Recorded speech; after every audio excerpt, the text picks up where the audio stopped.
Halo semuanya, perkenalkan nama saya Iwayan Arya Ananda Putra, NIM 211544168 dari Prodi D4 Akuntansi Manajerial. Ini adalah PowerPoint tugas akhir mata kuliah aplikasi komputer dengan dosen pembimbing I Gusti Agung Oka Sudiatnyani SI, MSI, AK. Jadi topik yang saya dapatkan ialah jurnal pembelian. Pada kesempatan kali ini, saya akan membahas tentang pengertian, fungsi, jenis, contoh, metode penelitian, dan kesimpulan. Jadi, yang pertama, akuntansi adalah proses pencatatan, pengidentifikasian, pengukuran, dan pelaporan transaksi ekonomi dari suatu organisasi atau perusahaan. Lalu, purchase journal adalah jurnal khusus yang digunakan oleh dunia bisnis untuk mencatat semua pembelian secara kredit. Jurnal pembelian merupakan jurnal khusus yang fungsinya mencatat segala transaksi pembelian barang maupun jasa. Jika transaksi secara tunai, maka akan dicatat di jurnal khusus pengeluaran kas. Sedangkan transaksi secara kredit, maka akan dicatat pada akun debit pembelian dan akun kredit utang dagang.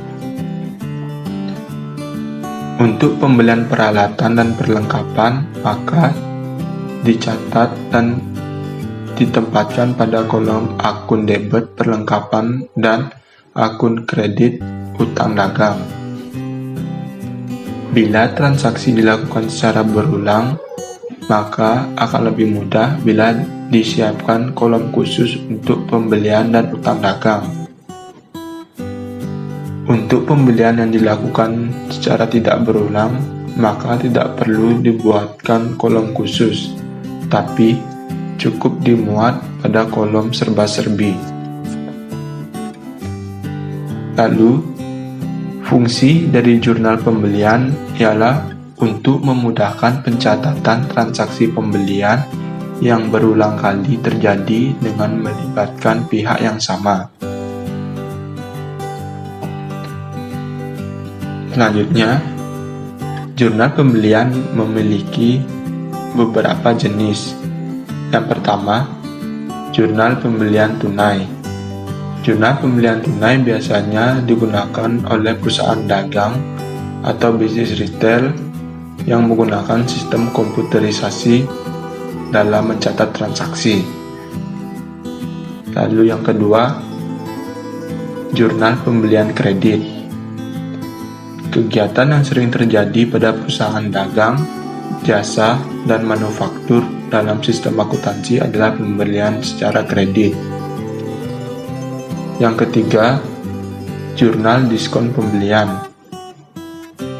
Umumnya, ketika Anda mendapatkan tagihan faktur seperti kartu kredit, Anda tidak diharuskan segera membayarnya. Lalu yang keempat, jurnal retur dan potongan pembelian. Jurnal pembelian retur atau bisa disebut jurnal retur pembelian adalah permintaan potongan pembelian saat barang ada yang dikembalikan. Selanjutnya, ini adalah contoh dari jurnal pembelian. Untuk cara membuat jurnal pembelian adalah untuk pembelian barang dagang atau barang lainnya secara tunai akan dicatat dalam jurnal pengeluaran kas.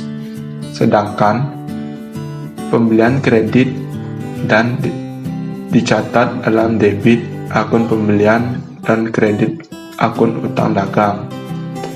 Apabila transaksi ini terjadi berulang-ulang, maka lebih praktis disediakan kolom khusus untuk pembelian dan utang dagang. Untuk transaksi pembelian kredit, barang lainnya, misalnya untuk pembelian perlengkapan dan peralatan produksi, maka dicatat pada kolom debit akun perlengkapan dengan kredit akun utang dagang. Dan bila transaksi terjadi berulang-ulang, bisa dibuatkan kolom tersendiri untuk perlengkapan. Untuk pembelian barang lainnya yang bersifat tidak berulang-ulang, tidak perlu dibuatkan kolom khusus, namun cukup ditampung pada kolom serba-serbi. Baik, metode yang saya gunakan dalam pembuatan materi kali ini yaitu menggunakan metode deskriptif. Cara mendapatkan data melalui metode deskriptif ialah dengan cara pengamatan, survei, dan dokumentasi. Untuk proses analisis, saya lakukan perumusan, menggambarkan, dan membuat kesimpulan. Jadi, kesimpulan dari presentasi saya kali ini ialah jurnal pembelian atau purchase journal merupakan jurnal yang digunakan perusahaan untuk mencatat transaksi pembelian secara kredit. Fungsi utama purchase journal yakni memudahkan perusahaan untuk mencatat transaksi yang seringkali terjadi di mana melibatkan pihak yang sama. Jadi, sekian presentasi dari saya. Bila ada salah kata, saya mohon maaf dan terima kasih.